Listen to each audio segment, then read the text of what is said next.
السلام علیکم ورحمۃ اللہ وبرکاتہ۔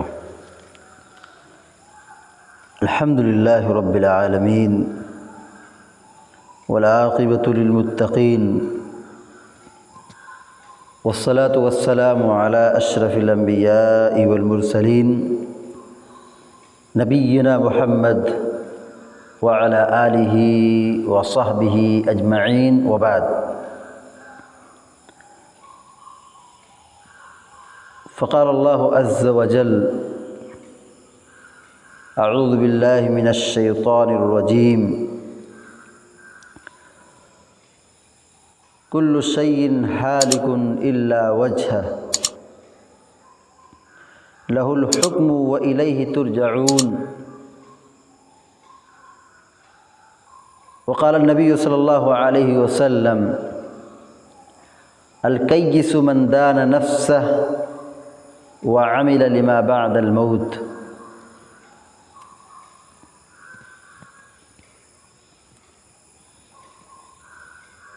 بیسواں پارہ سورہ قصص کی آخری آیت نمبر 88 ابھی آپ کے سامنے تلاوت کی گئی ہے، جس میں اللہ رب العالمین نے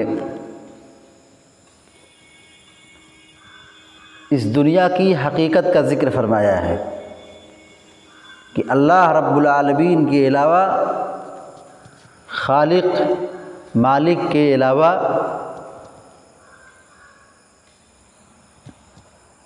ساری مخلوق پر تباہی ہے، ساری مخلوق پر قیامت ہے، ساری مخلوق پر موت ہے۔ اللہ رب العالمین کہتا ہے کل شیء ہالک الا وجہہ۔ اللہ رب العالمین کو چھوڑ کر ساری چیزیں ہلاک ہونے والی ہیں، ساری چیزیں فنا ہونے والی ہیں، یعنی سب پر موت طاری ہوگی، سب کو ایک نہ ایک دن ختم ہونا ہے، مرنا ہے۔ لہ الحکم، حکم اور آرڈر اللہ کا ہے، اللہ ہی کا حکم ہے، اللہ ہی کا امر ہے۔ وَإِلَيْهِ تُرْجَعُونَ، اور تم سبوں کو اللہ ہی کے دربار میں اکٹھا کیا جائے گا۔ اسی طرح اللہ رب العالمین نے سورہ رحمان کے اندر فرمایا کل من علیہا فان وَيَبْقَى وَجْهُ رَبِّكَ ذُو الْجَلَالِ وَالْإِكْرَامِ۔ سب پر موت طاری ہونے والی ہے، جو بھی اس کائنات میں ہے، جو بھی مخلوق اس دنیا کے اندر ہے، سب کو ایک نہ ایک دن مرنا ہے۔ باقی رہنے والی ذات اللہ رب العالمین کی ہے، جو عزت و عظمت والا ہے، جلال والا ہے۔ دوسری جگہ اللہ رب العالمین نے فرمایا کل نفس ذائقۃ الموت، ہر نفس کو موت کا مزہ چکھنا ہے۔ اللہ رب العالمین نے اس حقیقت کو قرآن کریم کی مختلف صورتوں میں، مختلف جگہوں میں بار بار اس کو ذکر کیا ہے۔ مقصد کیا ہے؟ ہمارے اور آپ کے دل میں یہ فکرہ پیدا ہو جائے، ہمیشہ ذہن نشیں ہو جائے کہ ہم اپنی موت سے کبھی غافل نہ ہوں، ہمیشہ اپنی موت کو یاد کرتے رہیں۔ اور یہی سب سے بڑی نصیحت ہے، یہی سب سے بڑی نصیحت ہے۔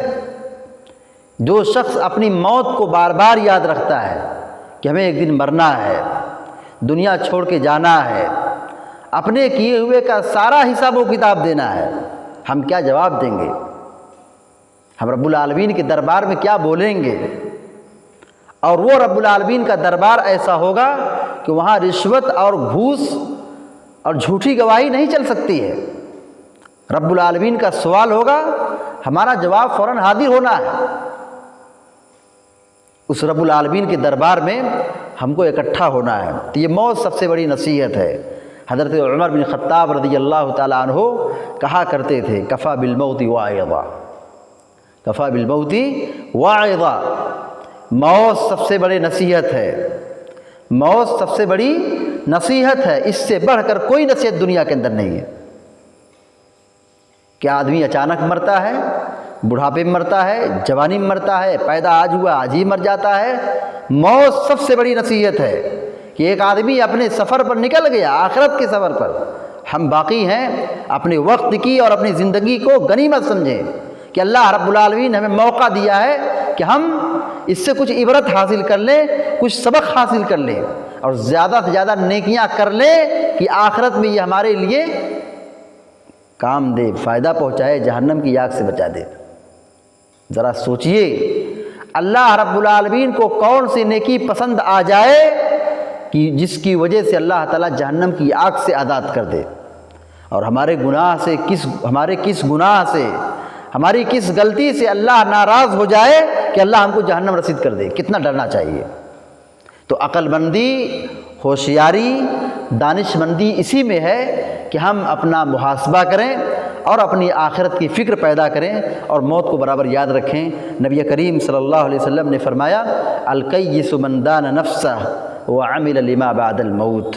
پیارے نبی علیہ السلام یہ کہتے ہیں کہ سب سے بڑا ہوشیار وہ شخص ہے جو اپنا محاسبہ کرتا ہے، اپنے نفس کو دیکھتا ہے، حساب لگاتا ہے کہ آج میں نے کیا گناہ کیا ہے، آج میں نے کیا غلطی کی ہے، کیا میں نے نیکی کی ہے، کیا میں نے برائی کی ہے، محاسبہ کر رہا ہے۔ جو شخص اپنے آپ کا محاسبہ کرے وہ سب سے بڑا عقل مند آدمی ہے۔ آگے آپ نے فرمایا وَعَمِلَ لِمَا بَعْدَ الْمَوْتِ، اور ساتھ ہی ساتھ موت کے بعد آنے والی زندگی کے بارے میں عمل کر لے۔ وَعَمِلَ لِمَا بَعْدَ الْمَوْتِ، نیکیاں جمع کر لے، نیکیاں کر لے، اچھے کام کر لے موت کے بعد کی آنے والی زندگی کے لیے۔ ہماری نیکی ایسی ہو، ہماری عبادت ایسی ہو، ہمارا عمل ایسا ہو کہ ہم جب دنیا سے رخصت ہوں تو اللہ تبارک و تعالی ہم سے راضی ہو۔ یہ سب سے خوش نصیب موت ہے، یہ سب سے بڑی اچھی موت ہے کہ دنیا سے آدمی جدا ہو رہا ہے، اس کی روح نکل رہی ہے اور آخرت کے سفر پہ روانہ ہو چکا ہے، اللہ تعالیٰ اس آدمی سے راضی ہو گیا ہے۔ یہ سب سے اچھی موت ہے۔ اور سب سے بری موت یہ ہے کہ آدمی دنیا سے رخصت ہو رہا ہو اور اللہ تبارک و تعالیٰ اس آدمی سے سخت ناراض ہو۔ تو ضرورت اس بات کی ہے کہ ہم اپنی اس دنیا کی زندگی کو آخری زندگی نہ سمجھیں، بلکہ یہ زندگی محدود زندگی ہے، یہ عارضی زندگی ہے، ہماری اصل زندگی آخرت زندگی ہے۔ لہذا اس کو بنانے، سنوارنے اور اس کو کامیاب بنانے کی ہماری سب سے پہلی اور سب سے آخری کوشش ہونی چاہیے۔ دعا ہے رب العالمین سے کہ اللہ تبارک و تعالی ہم کو، آپ کو اور سارے مسلمانوں کو کہنے اور سننے سے زیادہ عمل کرنے کی توفیق عطا فرمائے اور دنیا میں جب تک زندہ رکھے ایمان اور توحید پر قائم رکھے، اور جب ہمارا خاتمہ ہو تو ایمان کی حالت میں ہو۔ آمین یا رب العالمین۔ اقول قولی ھذا واستغفر اللہ لی ولکم ولسائر المسلمین فاستغفروہ انہ الغفور الرحیم، وصلی اللہ علی نبینا محمد وعلی آلہ وصحبہ اجمعین۔ السلام علیکم ورحمۃ اللہ وبرکاتہ۔